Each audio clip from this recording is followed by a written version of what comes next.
तो भाई लोग देखा लो भोजपुरी के नंबर 1 सिंगर जाने माने हमारे नीलकमल सिंह का गाना जो कि गर्मा गर्म गाना आ गया है। गाने का नाम है मतलब जानू तुहार निशानी।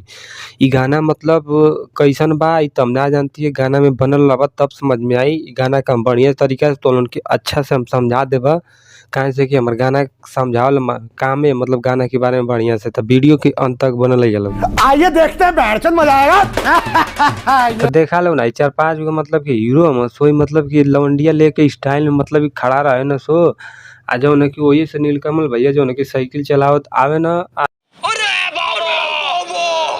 तो भाई लोग देखा लो नीलकमल भैया का जौन है ना कि मतलब एगो माल रहले उ जौन कि मतलब उनकर शादी हो गई रहले या नीलकमल भैया के मतलब छोड़ दिले रहले। तब मिल के मतलब उनसे ये बात कहले कि मतलब तो से हम छोड़ के मतलब खुश हैं या जो न कि हमारा शादी जौन भइल बा उ बहुत बड़े मतलब बढ़िया उ मतलब हवा हमसे तो से ज्यादा मतलब पैसा कमाला। बाटे हमरा के मिलल फरिश्ता भता बस ओकरा तो बहुते दौलत बहो।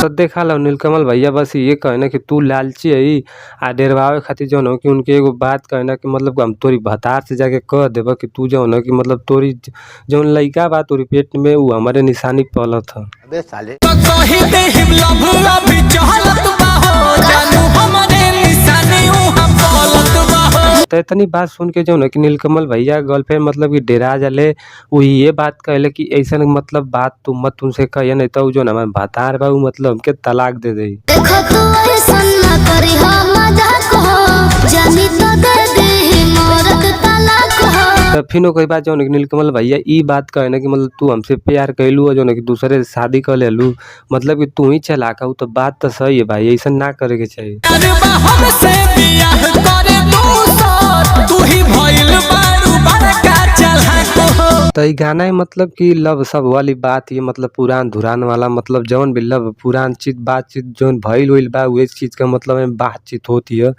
आना तो जौन शूटिंग के बारे में आई वाला उन तो उनके बता देते जौन शूटिंग बा मतलब बहुत डिजाइन तरीका से शूटिंग में दियल गई मतलब एगो स्थान में मतलब कई जगह यहाँ वहाँ उठा के मतलब कई लोगों लोकेशन मतलब में दिखा के मतलब शूटिंग दियल गई। कई गो कपड़ा मतलब पहना के वीडियो क्वालिटी में दिखावल गई।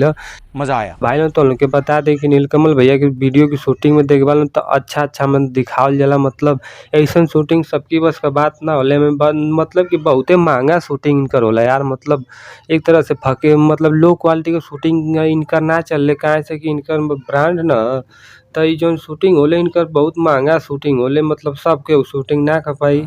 ये बड़ी अच्छी बात कही है। और भाई लोग ने गाना में मतलब कि नीलकमल भैया के जो न कि सेटिंगिया जो ई बात कहले मतलब उनकर गर्लफ्रेंडवा यो बात कह दिले कि मतलब तू अब पहले शादी ना कैले अब मतलब ना करत हो तो बोला हम अपनी सहेली से मतलब शादी तोहार करा देंगे। नीलकमल तू कला ना शादी कह सहेली से सेटिंग करा दे। फिर ओकरी बाद नीलकमल सिंह ये बात कहने कि ये जान मतलब तोके हम कैसे भुला दें आ जौन माजा मतलब तोहरी संगे मिलल मतलब दूसर में ना मिली। तो भाई लोग सही बात ये मतलब जैसे प्यार के बा उ नहीं के संगे मतलब ठीक ठाक लगेला। हे जाने तहरा के कैसे भुला दी मजा तोहार वाला दोसर ताने दी। और ही भाई लोग गाना में मतलब कुछ ना मतलब ऐसा ही बातचीत होत रहले गाना में जो सुनावल गल मतलब उहे हम तो उनके बतावत ही मतलब ऐसी गाना का मतलब डिजाइन मतलब बतावल गईल।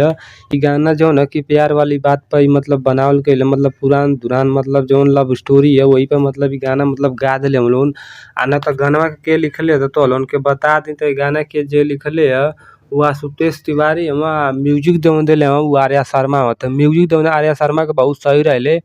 आना तौरी तो उनके बताई तो भाई लोग गाना मतलब बहुते आगे जाए वाला काहे से कि नीलकमल सिंह गाना मतलब बहुत ज़्यादा इसमें बाजत दबा के सब लोग पब्लिक सुनत है काहे से कि ऐसा गाने गाए थे यार। इनका हर एक गाना देखबा तो बहुत ज़्यादा सुने में आवत है मतलब मार्केट में यो बहुत छा गई आना तो तोलन के और हम ना कुछ कहबा जो न कि आगे जो न कि मोदी जी तोलन के कुछ बता दिए ओकरी बारे में जो न कि तोलन कुछ कर लिया लोग।